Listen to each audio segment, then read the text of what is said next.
네, 안녕하십니까. 벚꽃 대통령 이시광입니다. 네, 오늘은 말씀이죠.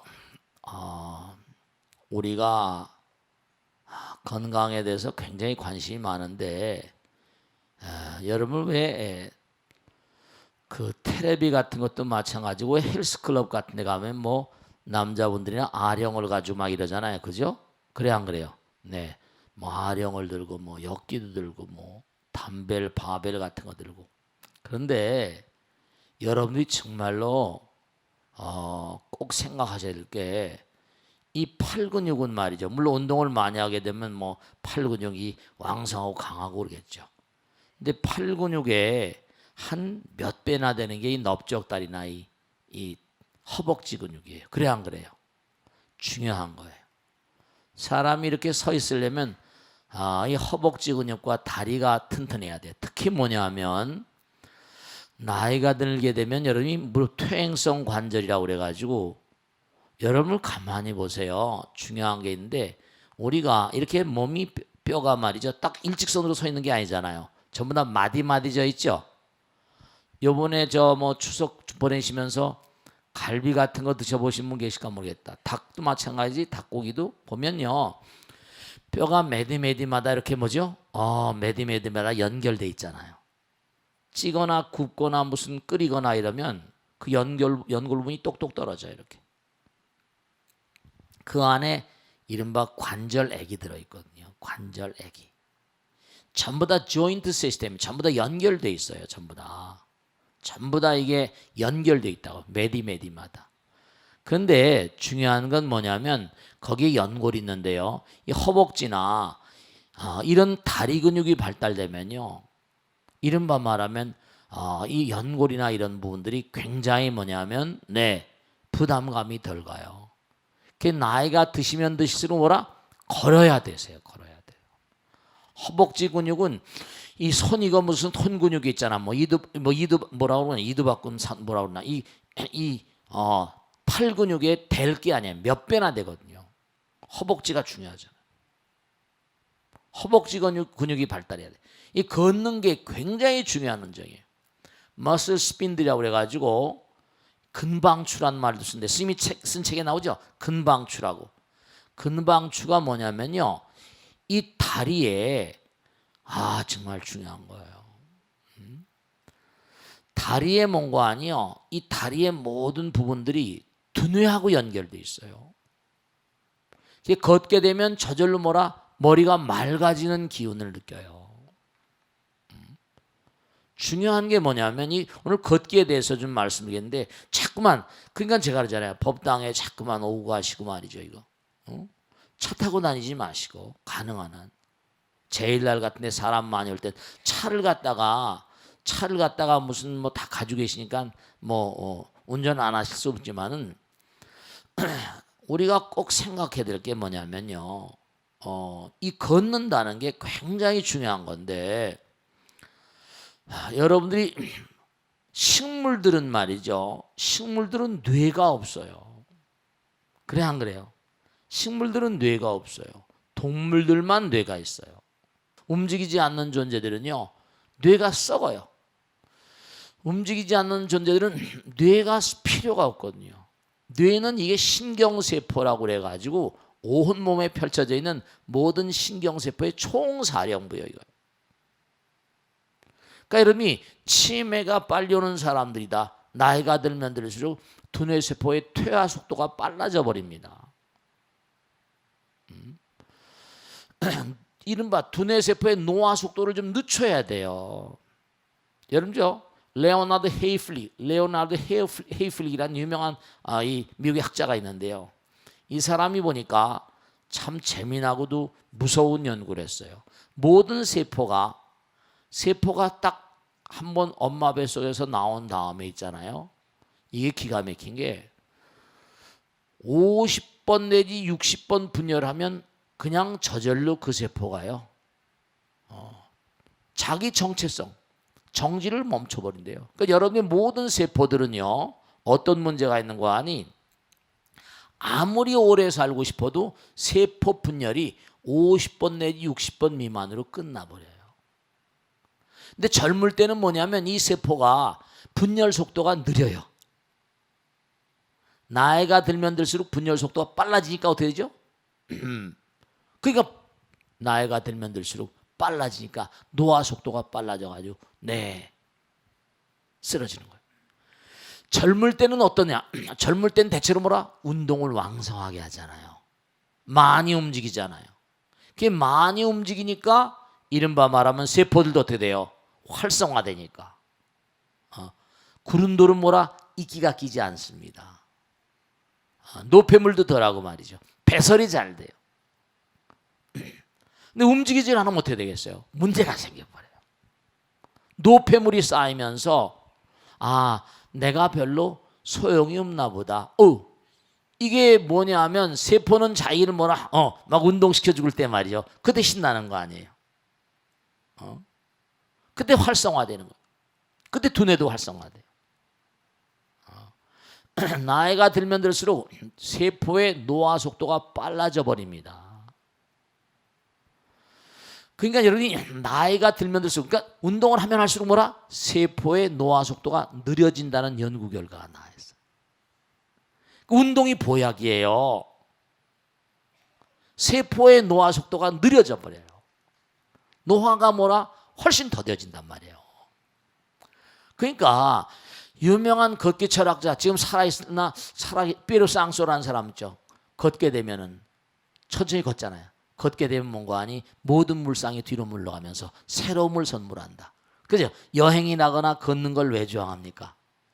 걸어가게 되면 자꾸만 뭔가 이렇게 바람이 불면서 뭔가 이렇게 과거로 이렇게 보내버리잖아요. 신선해진단 말이에요. 그러니까 스트레스가 풀리는 거죠. 건강도 좋아지고.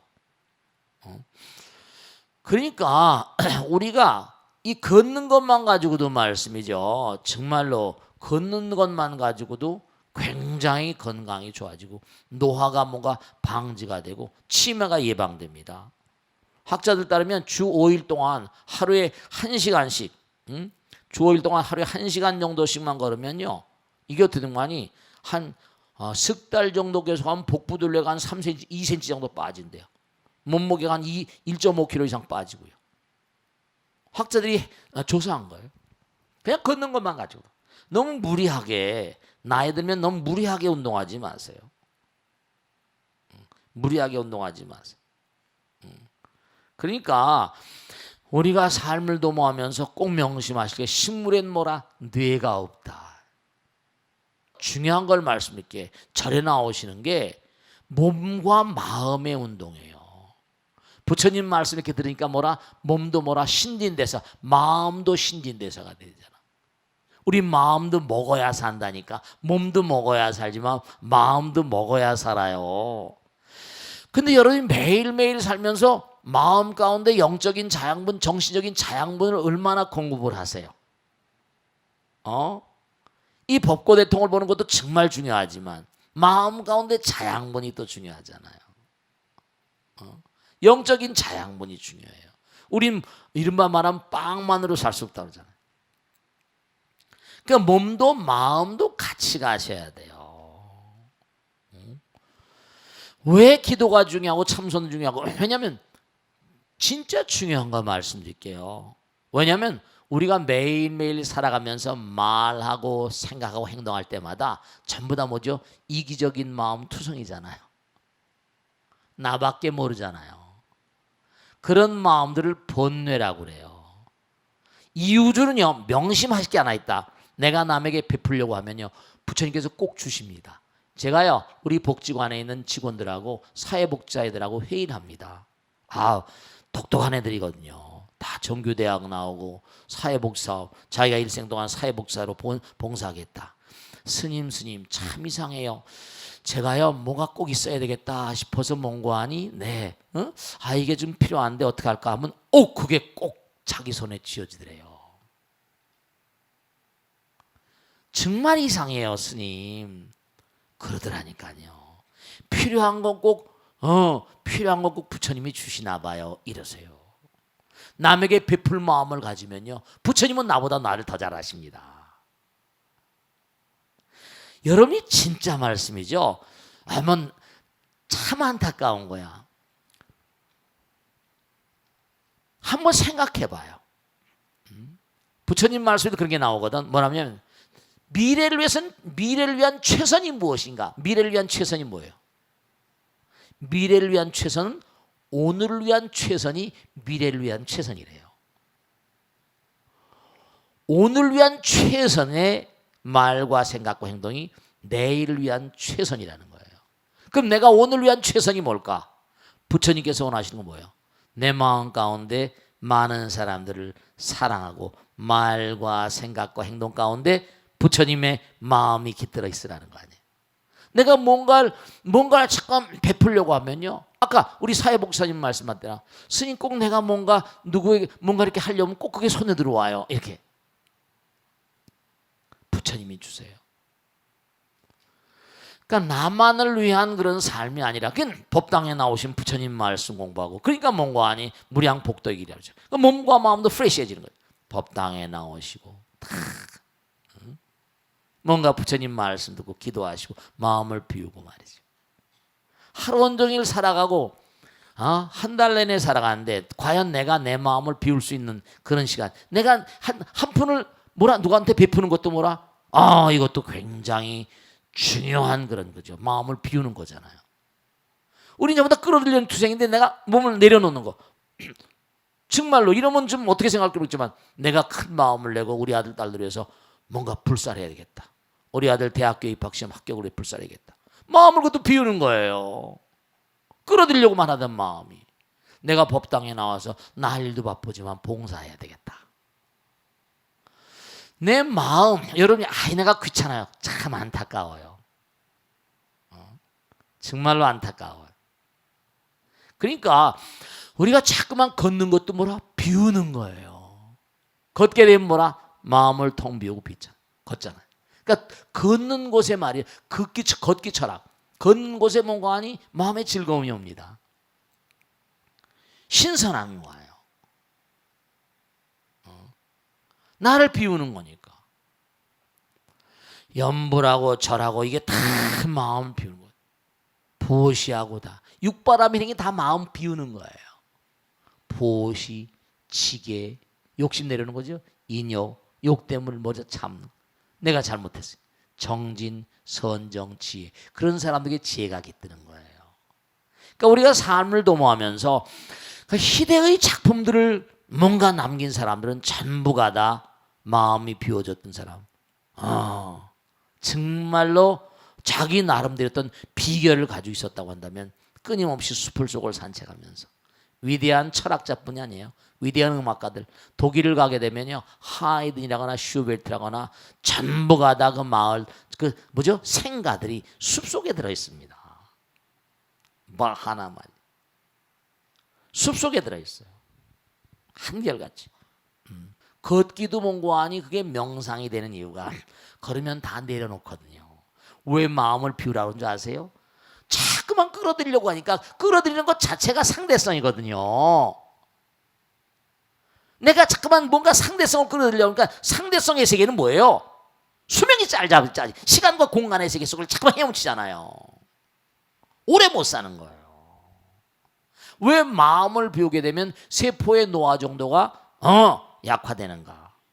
마음을 텅 비우게 되니까 상대성을 놔버리잖아요.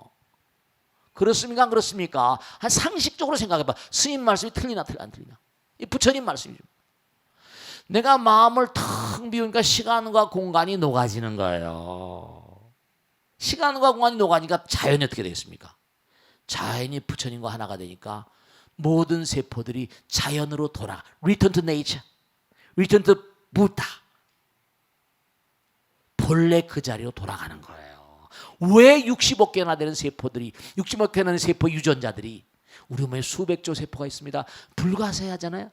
이른바 텔로미어라는 게 있거든요. 텔로스, 메로스. 이른바 말하면 세포마다 너무 웃기는 거예요.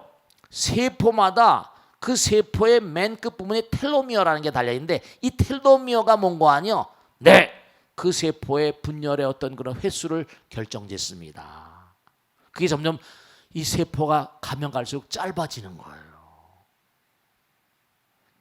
그 죽음에 임박한 지금 현재 텔로미아, 이 텔로미아를 갖다 좀 길게 하거나 좀 더 연구성을 갖게 좀 길게 하면 장수할 수 있지 않을까. 근데 너무 웃기는 게요, 암세포는 텔로미아가 짧아지질 않아요. 이놈의 게 불생불멸세포야. 학자들은 그래서 이 암세포를 연구하면 혹시 불로장수, 수명장수였던 그런 기틀을 마련할 수 있지 않을까, 이런 얘기도 하고 있습니다. 텔로미아, 이것도 중요한 용어입니다만 뭐 꼭 알 필요가 있을지 모르겠습니다만 학명에 나오는 거니까. 그러니까 중요한 게, 여러분이 제발 당부드리는, 이 벚꽃의 통을 보시는 분 마찬가지고 제발 당부드리겠는데, 제발 좀 기도를 하세요. 기독교나 가톨릭 문제 아닙니다. 어떤 종교도 같아요.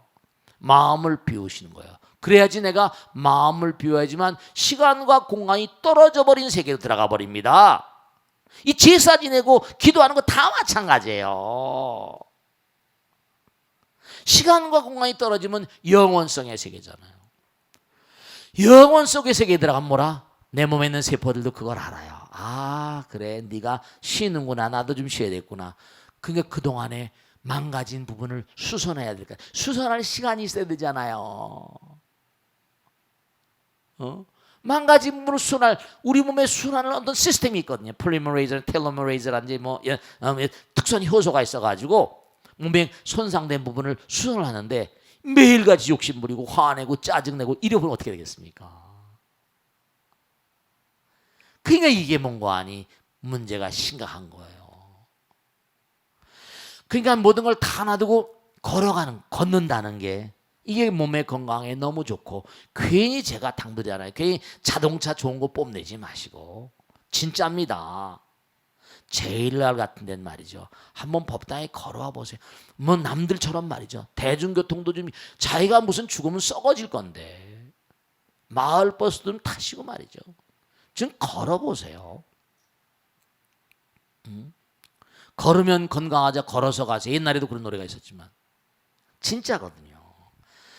모든 시대의 영웅들이요, 걸으면서 생각을 정리했습니다. 정말 그렇습니다. 그러니까 잠깐 부처님 말씀 공부하다 보면요, 제가 다른 건 모르겠는데요, 친구들도 와서 그래, 요즘에 건망증이 왜 이렇게 심하냐고요. 네, 자꾸만 내가 그럽니다. 그럼 기도해라. 설명해 줍니다. 네가 워낙 일이 많으니까, 큰일 하다 보니까 너 같은 애들은 꼭 기도해야 된다. 왜냐하면 자꾸만 이게 기계를 쓰고, 시간과 공간, 모든 이 몸뚱아리의 세포들은 시간과 공간성의 세계에 익숙하거든. 근데 본질은 영혼이거든, 우리가. 그럼 시공을 초월한 세계에 자꾸만 들어가게 되면 세포가 머리지 그만큼 쉬게 되거든. 이 마음을 턱 비우고 멍 때리고 하면 쉬어지거든. 하나로 자꾸만 돌아가는 거야. 영혼으로 돌아가는 거거든. 그럼 자연히 세포가 그동안에 망가진 세포들이 쉬잖아. 그지? 망가진 세포들이 쉬니까 고치기도 하고 수선도 해야 되는데, 매일같이 써먹으니까, 매일같이 피곤하니까. 제가 가만히 몸의 시스템들이 마찬가지예요. 제가 맨날 며칠 거의 밤새다시피 하고 책을 썼는데요, 근데 보니까 막 이가 막 아프잖아요. 좀 쉬니까, 그렇죠, 신경이나 모든 게 노쇠가 피곤하잖아요. 피곤하니까 이가 막 아픈데, 쉬니까 또 무슨 금방 또 나아지는 것 같아. 그러니까 뭔가 몸도 다 데모하잖아요, 다. 그러니까 중대한 사실이, 적절한 어떤 휴식, 적절한 운동, 적절한 영양, 그 다음에 기도, 명상, 이런 게 정말로 우리가 나의 삶에, 그렇죠? 우리가 병에 안 걸리고 걸리가 문제가 아니라 건강한 몸과 마음으로 살다 건강하게 돌아가셔야 돼요. 고종명 돌아가실 때 문제가 있게 돌아가시면 절대로 안 돼요. 제가 아까도 말씀했죠? 진짜 중요한 거다. 거듭거듭 말씀드린 겁니다. 여러분 살아가다 몸과 마음이 우울할 때가 있어요. 그때는요, 중요한 겁니다. 좋은 마음은 좋은 물질을 만들고, 좋은 생각, 행동, 말을 만들잖아요. 기분이 언짢을 땐 말도 기분이 언짢은 말, 기분이 언짢은 생각, 행동을 하게 됩니다. 그럼 뭐죠? 재앙을 부르고 복을 감하게 돼요. 그러니까 내가 기분이 우울하다 할 땐 제가 항상 쓰는 비법입니다만, 기분이 우울하고 할 땐 뭐죠? 무조건 108배를 한다든지 걷는다든지 말이죠. 이 말 refreshment, 마음을 몸과 안이 108배 당장 뭔가 왜냐? 내가 남에게 별로 좋은 걸 하지 못하면 내가 남에게 좋은 걸 해야지 기분이 좋거든요. 할 짓을 해야지 기분이 좋거든요. 공부를 열심히 하고 되면 애들이 기분이 좋거든요. 엄마로서 할 짓을 해야지 즐거운 거야. 아내로서 할 짓을 해야지 즐거운 겁니다. 이러면 법당에 나오더라도 뭐죠? 법당에 왜 나오도 안 나옵니까? 법으로 부처님 아들 딸로 뭐 할 도리를 안 하니까. 예?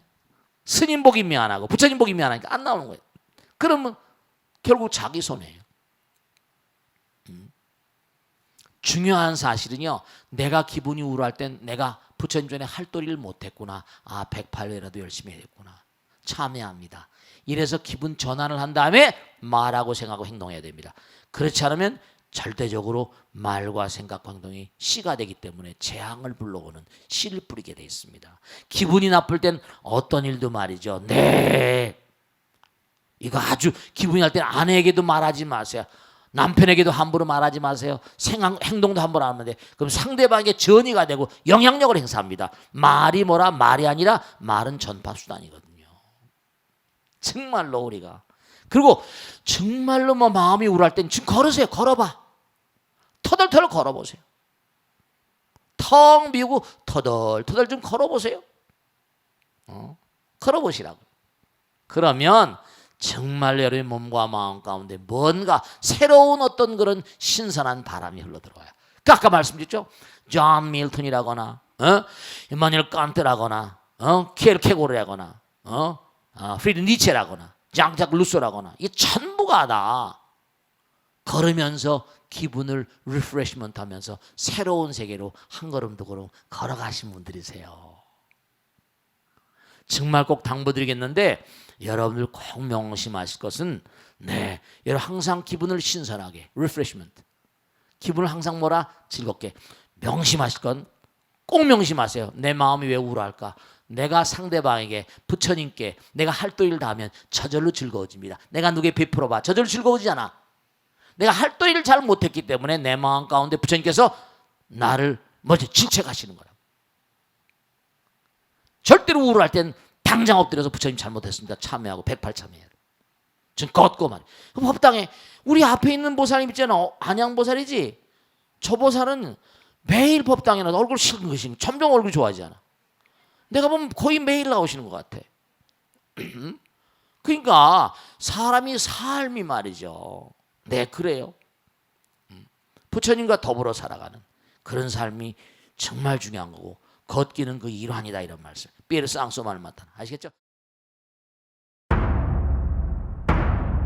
자, 질문 받겠습니다. 네, 박수로 맞으세요. 어떤 분이신가? 네. 네, 고맙습니다. 네, 질문해 보세요. 네. 스님 안녕하세요. 네, 개포동의 유성덕혜입니다. 네, 고맙습니다. 네. 네. 저기 불교에서는 수많은 경전이 있어서 네네. 그 경전을 공부하는데 결코 쉽지 않을 텐데요. 네네네. 스님들께서도 네네. 일반 학교에서처럼 읽고 토론하고 시험 보는 과정을 거치면서 네네. 경전을 공부하시는지 네네. 아니면 네네. 스님들만의 특별한 경전 공부 방법이 있는지 네네. 궁금해서 큰 스님께 여쭤봅니다. 스님. 네, 박수로 맞으세요. 고맙습니다. 네. 여러분 말씀이죠. 스님들이 모든 중생의 사표로서의 길을 가려면 정말 공부를 열심히 해야죠. 안 그렇겠습니까? 정말로요. 우리 스님들이 일단 이렇게 출가하시고 그러면요, 일정한 기간 동안 공양을 하시거든요. 공양을 여러분 지금 공양하시는 거 다 스님들이 만들고 우리 그러잖아요. 응? 다른 절들은 다 행자들이 있고. 이른바 전인교육에 몸과 마음을 던져서 요즘의 공부는 전부 다 머리로 하는 공부인데요. 우리 스님 공부는 몸과 마음을 던져서 하는 공부세요. 네, 그렇습니다. 그리고 그런 기간이 끝나고 나면 그러면 옛날에 신라시대 때 고려시대 때는요, 스님들은 아무나 되는 게 아니었었어요. 육두품 이상의 말이죠. 성골 진골들만 됐어요. 전부 다 화랑들 전부 다 뭐 살생유택이니 해가지고 전부 다 스님들이 전부 다 가르치고 그랬잖아요. 그러니까 스님들이 된 과정은 이게 현국의 길이고, 그래서 정말 신라시대 때는 명성들이 많이 나왔잖아요. 고려시대 때 뭐 문종의 아들 대학국사 의천서부터 해가지고.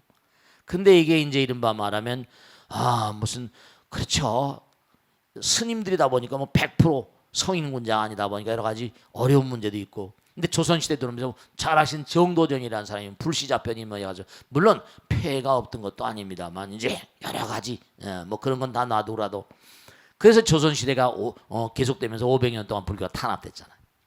근데 그동안에 일본은 계속 불교가 탄압받지 않다 보니까 불교학에 관한 요즘에도 일본 책들을 많이 참고하고 하잖아요.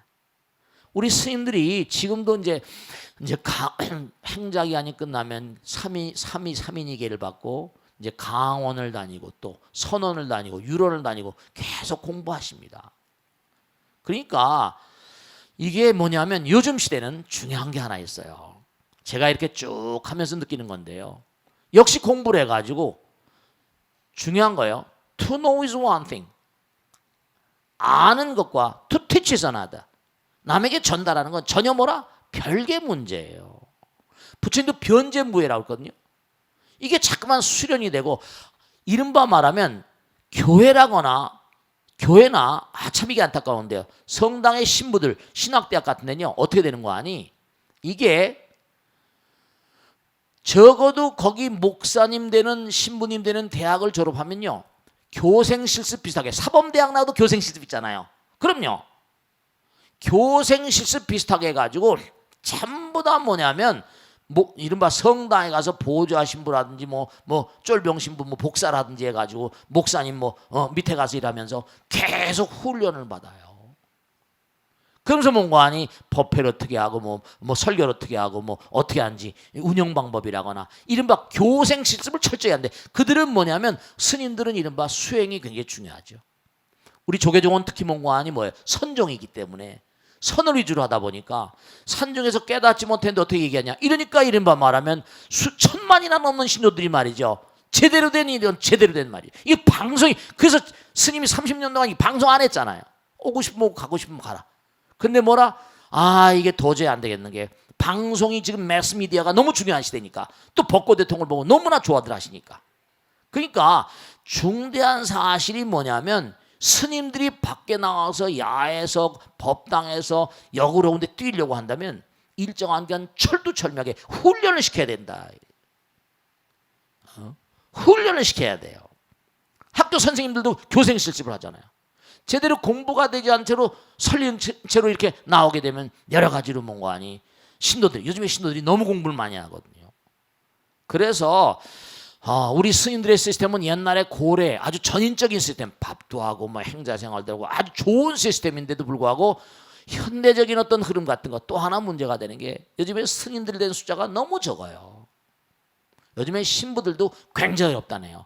그래서 미국이나 구라파 호주 같은 데 여자들이 여자들이 뭔가 강론하는 수녀들이 강론하는 또 요즘에 여자 목사도 많잖아요. 우리 뭐 비구니 스님들 마찬가지.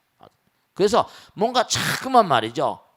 뭔가 불법을 펼칠 수 있는 그렇죠. 이름에 악은 문견 득수지 우선 들어야 돼. 담은 많이 듣고 그 다음에 투노 이른바 말하는 투시스트빌 백문이 뭐라 불여일견이잖아. 많이 들은 다음에 한번 해볼까 이런 마음이 일어나는 거예요. 많이 듣게 해야 됩니다. 그 다음에 행동화시켜야 돼요. 그러니까 부처님께서 84,000 대장경을 말씀하셨잖아요. 줄줄이로 많이 공부를 시켜야 돼요. 스님도 열심히 공부해야 되고 그런 거예요. 그러니까 정말로 이게 문견 득수지가요. 교육학의 5원칙입니다. 많이 듣게 하라. 그 다음에 많이 들은 다음에 한번 가볼까 이렇게 생각하잖아. 내가 이거 내 것으로 해야 되겠구나. 한 단계 내가 떨어져 나갑니다. 그 다음에 마음 가운데 아래서이고 진이고 수지독성하고 이게 달라지거든. 그러니까 항상 이 불교 교육 같은 거 그래서 이제 우리가 대학을 만든 거예요. 제가 그래서 일반 대학 다녀라 바깥에서. 그 다음에 10년 동안 공부할 각오해라. 석사 박사든지 뭘 해가지고 그래서 이제 학교를 만들어 차근차근 가고 있는 거죠. 그러니까 이 스님들 공부는 말이죠. 다른 공부하고 좀 패턴이 다릅니다. 아시겠죠? 자, 다음 질문 받겠습니다. 박수 한번 주세요. 네, 고맙습니다. 네. 안녕하세요. 네. 저 이대도행입니다. 네, 고맙습니다. 네. 칠성각은 네. 우리나라 사찰에서만 볼 수 있는 전각이라고 들었습니다. 네. 어떤 배경에서 칠성각이 생겨났고 그 칠성각에 모셔진 칠성님은 어떤 분들이신지 궁금합니다. 네, 그리고요. 고맙습니다. 네. 어느 사찰에 가보면은 칠성각이라고 전각에 명시가 되어 있고요. 네. 어떤 사찰에 가보면은 산신각이라고 명시가 되어 있습니다. 삼성각. 네. 삼성각, 산신각 그렇게 되어 있습니다. 네네네. 예, 어떻게 다른지도 여쭙고 싶습니다. 네, 박수로 와주셔서 고맙습니다. 감사합니다. 네. 자, 이 칠성신앙. 이 칠성신앙은요, 사실은 불교가 우리나라 들어오기 전에서부터 있었어요. 왜냐하면 너무 이상한 게 지금 참 희한한 일입니다. 그 왜냐하면 뭐 징기스칸도 뭐 등에 칠성점이 있었다는 얘기했고요. 안중근 의사도 마찬가지지. 또 김유신 장군은 뭐 기록에 보면 뭐 무슨 뭐 볼에 있었다 그러나 어깨에 있었다 그러나 강감찬 장군도 마찬가지고 사람들이 타고날 때 정몽주도 칠성점이 있다고 그렇게 얘기 나왔어요. 기록에 나옵니다 이게 다시. 근데 이상하게 몸에 칠성점을 달고 나온 사람들이 옛날부터 있었어요. 그 하늘에 떠 있는 북두 칠성이 그대로 몸에 새겨져 있으니까 좀 이상하게 느껴질 거 아니에요. 근데 이 7이라는 숫자가 상당히 법수라고 해서 불교가 들어온 다음에도 7이라는 숫자를 굉장히 mon고하니 불교에선 고귀하게 여기잖아요. 뭐 7월 7석 같은 것도 마찬가지예요. 776정문이라 이른바 말하면 엄마 뱃속에서 잉태가 돼가지고 49일이 돼야지 칠성판이 형성된다는 거예요. 다 이게 말이죠. 모든 게 다 아까도 60억 쌍에 뭐 하나만 삥끗해도 무슨 뭐 암이 걸린다는 판이고 아들 딸들 대 손주 대까지 암이 내려온다는 판인데 불교에서 숫자가 일념 즉시 무량각 그러잖아요. 한순간이 이렇게 무서운 건데. 네. 그래서 아주 고래로부터 있던 이 도교, 불교가 들어오기 전에 중국에 무슨 교가 있어요? 도교가 있었어요. 유교가 있었고요. 불교가 들어오기 이전에 공자님이 유학을 펼치셨거든요. 도교는 뭔가 하니? 네, 불교가 들어오기 이전서부터 신선도 같은 게 있었거든요. 도교가. 그러니까 그런 칠성신앙 같은 게 전부 다 도가에서 뭔가 이 우주의 도를 생하면서 그렇게 나온 거예요.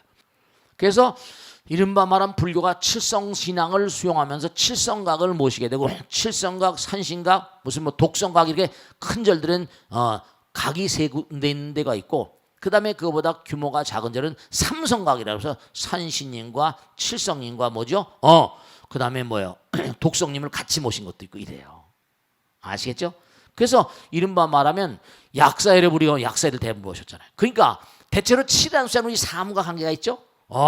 이 776정론 이른바 말하면 한 주일에 한 번씩 뭔가 아니 신진대사가 달라지는 것처럼 여러분들의 몸에 여인들의 몸에도 주기가 7, 4, 28이잖아요. 너무 이상하잖아요. 28에 가면 딱딱 한 번씩 정확하게 피를 거르잖아요. 너무 참 무섭게도 말이죠. 딱딱 정확. 얼굴이 칠성판이에요. 그러니까 이게 몸뚱아리도 뭔가 아니 전혀 이게 아무렇게나 만들어진 게 아니에요.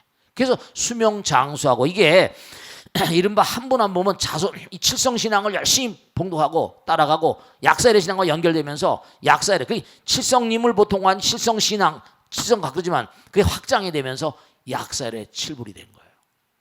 칠성신앙의 확장판 같은 것들이 부처님이 약사경에 이렇게 등장하는 겁니다. 그래서 한 분 할 이른바 약사일의 칠불신앙도 한 분 한 분 칠성신앙과 맥을 같이 해서 첫째 부처님은 약설의 7배 자손만덕 칠성신앙도 마찬가지야. 자손만덕 자손이 만덕하고 장난 여러 가지 재앙이 소멸되고 업장 소멸하고 소국애득 이른바 말하면 얻으려고 하는 게 다 얻어지고 이른바 말하면 백장직명 100가지 장애가 다 녹아져 버리고 복덕구족하고 수명장원 이게 칠성신앙의 대표적인 거예요. 거기에 우리 보통 현실에 대한 모든 게 뭐라 다 들어있으니까 그 약사의 레벨 신앙과 칠성신앙이 연결돼가지고 이렇게 가는 거예요. 그래서 7이라는 숫자는 얼굴 자체가 구멍이 7개거든요. 7이라는 숫자하고 너무나 긴밀하게 연결되어 있어요. 전부가 다 7이라는 숫자가 됐어요. 일주일이 7일이고 776정면 49제고 엄마 아버지 뱃속에 들고 49일 만에 칠성판이 완연히 생기고 다 나오는 거예요. 그래서 우리가 삶을 도면 7, 4, 28 이른바 말하면 엄마 뱃속에 들었을 때도 7의 배수고 그리고 모든 동물들의 수족란, 모든 동물들의 이른바 말하면 주기가 7과 연결되어 있습니다. 소는 7호 35, 열 350일. 우리 인간보다 깁니다. 그러니까 전부가 다 이게 전부 다 들었어요. 그래서 이른바 치성광렬의 약사의 이른바 약사 치성광렬의 칠성신앙의 주변 치성광렬에도 약합을 들고 있습니다. 그리고 약사의 부처님도 약합을 들고 있어요. 어떤 분이 질문하시더라고요. 아 스님 그 치성광렬님도 뭘 들고 있던데 약사의 불도 들고 있던데 이 신앙의 가치가 와서 그래요. 아시겠죠? 그런 점을 좀 아시기 바랍니다. 자 익명 게시판으로 온 것을 좀 말씀드리겠습니다. 스님 저는 50대 주부인데요. 남편 때문에 하루도 마음 편한 날이 없습니다. 술을 많이 마시는 것도 아니고요. 담배를 많이 피우시는 것도 아닙니다.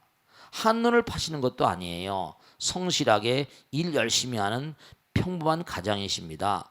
그럼에도 불구하고 제가 마음 편할 날이 없는 건 남편이 걱정하고 속 끓이는 습관 때문입니다. 남편은 하루도 걱정 없이 편하게 지낸 날이 없습니다.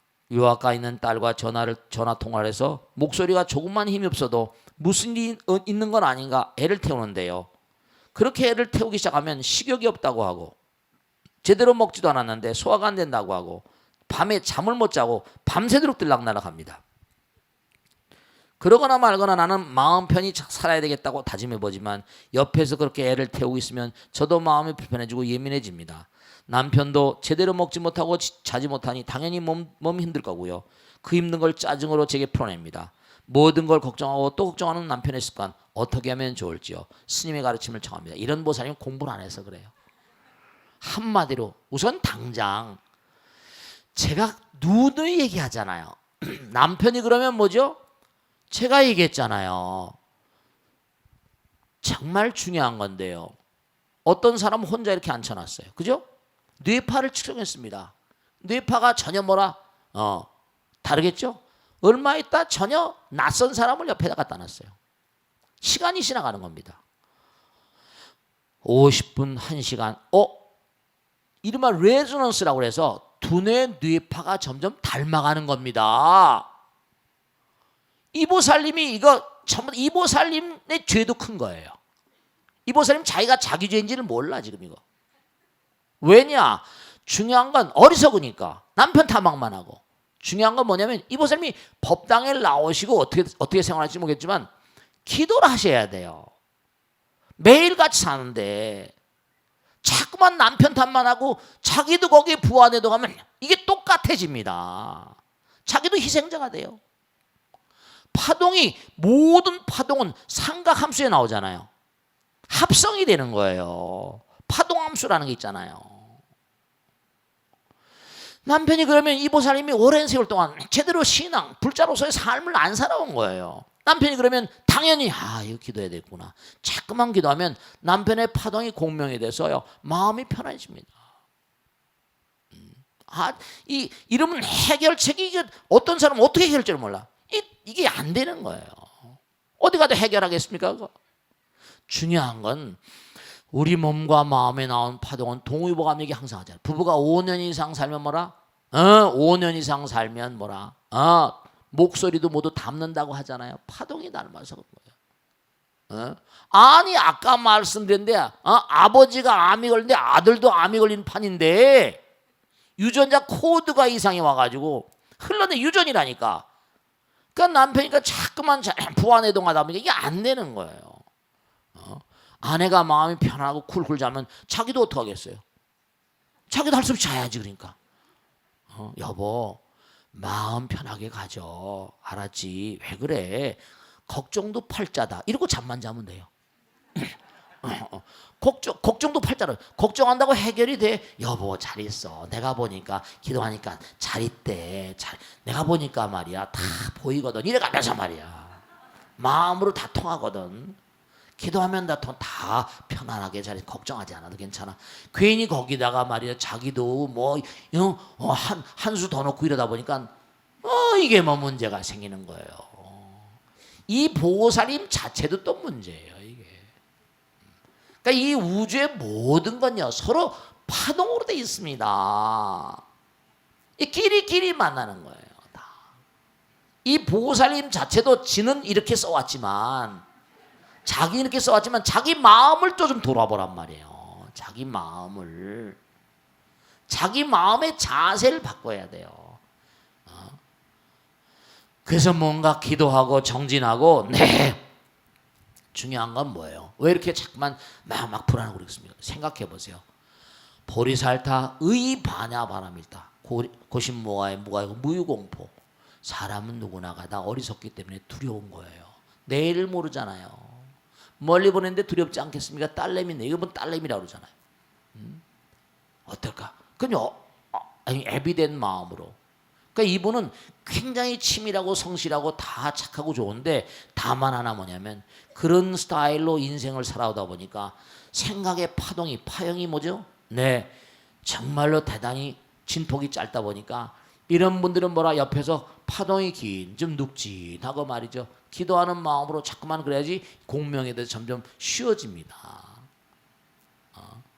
그러니까 여러분 주변에 속 끓인 사람 있죠?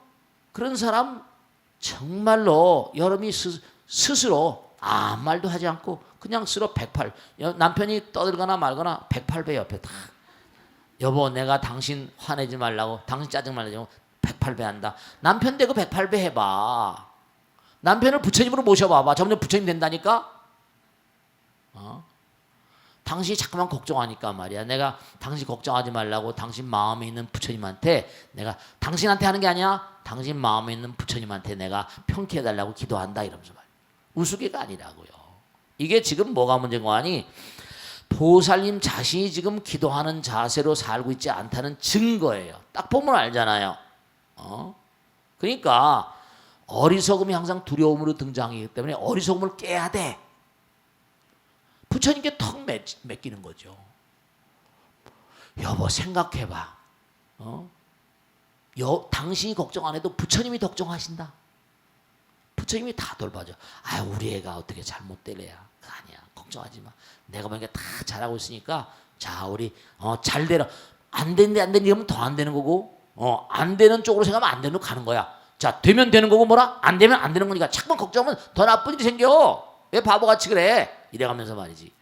아시겠죠? 그러니까 이 보살님께 꼭 당부드리겠는데 오늘 이 방송한 걸 꼭 전부 다 신랑한테 전부 보여드리세요. 그리고 보살님도 같이 꼭 108배 하시고요. 마음 가운데 뭔가 편안한 마음, 본인 자신의 마음이 불편하거든요. 그게 자꾸만 밖으로 배 나오는 거니까 꼭 당부드리겠는데 보살님이 먼저 하세요. 먼저 기도하시고 108배 하시고 연불 하시면 저절로 점차 이른바 공명, 레저넌스, 물리학의 법칙, 색즉시공이니까 물리학의 법칙 따라 남편의 파동도 편안해지시고 점점 달라질 거예요. 그래야지 같이 백년해로 하실 수 있어요. 자꾸만 그러면 아까 말씀드렸듯이 세포가 빨리 노화가 되고 남편이 빨리 병고행난에 시달릴 수가 있어요. 아시겠죠? 자, 오늘 여기서 끝냈습니다. 대단히 감사합니다. 홍보하시오. 고맙습니다. 마치겠습니다.